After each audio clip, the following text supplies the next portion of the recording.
Let me be blunt. If you're applying for jobs and not hearing back, it's not because you're unqualified. It's because you're indistinguishable.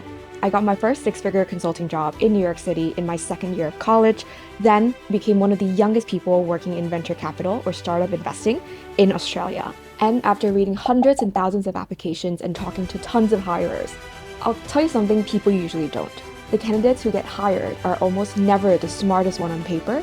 They're the ones that stand out instantly.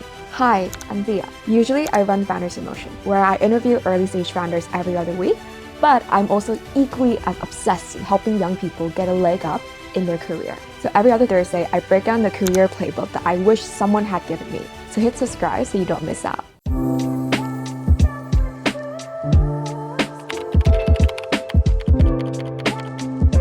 Now, let's go back to some hard truth. Recruiters are not passing on your resume because you're missing one bullet point. They're passing on your resume because when they scan through it within the first 5 seconds, nothing stands out. You have the same degree, the same internship, the same class projects, the same clubs. If I covered your name, your resume could literally belong to 5,000 other people. Or you do so many disparate things that nothing really jumps out and everything is just a hodgepodge of different types of experiences. That's a real problem. Quick pause. If you're early in your career and the job hunt feels like a black hole, I've been there. This episode is sponsored by Apex Talent Partners. They work with early career talents like you and me. And they're giving us an exclusive discount. If you enroll in their internship placement program through us, you get $200 off. And if they can't line you up with an interview within 30 days, you get up to 100% refund. They also do resume, cover letter mentoring, and competency assessment, basically showing you where you are today and how to actually get the role you want. If you want real shots instead of endless applications, check the link in the description. Now, back to the video. Okay, so we've talked about how difficult it is to stand out. So how do you stand out? This is all about signaling. So signaling is all about proving you're already behaving like the person that they want to hire. Not saying you want the role, not saying you enjoy this industry, but showing them that I'm already doing this, but just not for you yet. A strong signaling message answers one question for the hiring manager. Is this candidate a lower risk comparative to others? And to be frank, a lot of early career talents are quite high risk because we have no receipts, we are young, and we're still exploring what makes us happy, what we want to do. So anything that you can do to reduce the risks associated to your application is always encouraged. That's why a strong signaling really helps. And here's an uncomfortable fact. Resumes don't create signals. They are just a summarization of all the events in your life and experiences. So where do signals lie? They lie in what you've built, what you've written, what you've analyzed, what you've read, what you've experienced in your day-to-day life. Together, they form a picture of your experiences, who you are, and what you want to become. The way I like to break it down is signal is a combination of specific, relevant, and public. Number one is all about specific. It's about picking a lane. If you recall from the last video, we spent so much time talking about positioning. So this is where if you say, I'm open to anything, you're already losing. Or if you have a vague proposition, like I want to be in business, I want to be in marketing, I want to be in ops. What does that mean in practice and where do you want to do those operations at? A good kind of specific statement of positioning or picking a lane would be, I want to work in growth marketing at a B2B startup, or I want to work in strategy consultings in projects that are related to the government, for example. You can choose 1 or 2 lanes that you really care about. And because you have a very clear definition of where you want to be, you can cater all of your experiences, all of your projects, all of your work, all of your analysis to target the people and also the types of work related to whatever you want to be a part of. If I want to work in growth marketing at a B2B startup, then I need to think about how can I be a really great growth marketer. So being a really great growth marketer, especially being so young, it's all about understanding new media. So TikTok, Instagram, LinkedIn. And the best way to start and to test it out is to build your own public presence and then use that to attract people that are looking for that kind of expertise. And now you're probably thinking, Thea, like, I'm so young, I don't know.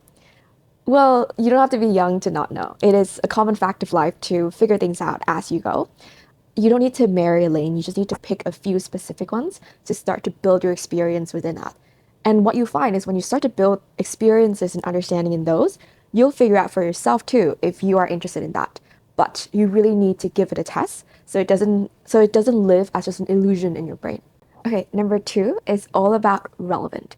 creating relevant experiencing, aka do what they would pay you to do in this role anyways. So if we bring back to our example of working in growth marketing at a B2B startup, what they're going to pay you to do is figuring out all these new media channels. So how can they market compliance software via TikTok? Or how do they market compliance software via offline billboards? And how are they going to gather metrics for that? So if you think about the types of jobs or type of like concrete tasks that you would be tasked at that role, you can kind of work backwards and try to develop your skills there and start building things in that direction. Here's where most people overthink. You don't need a permission, you don't need a fancy title, you just need a weekend project or an paid or unpaid internship.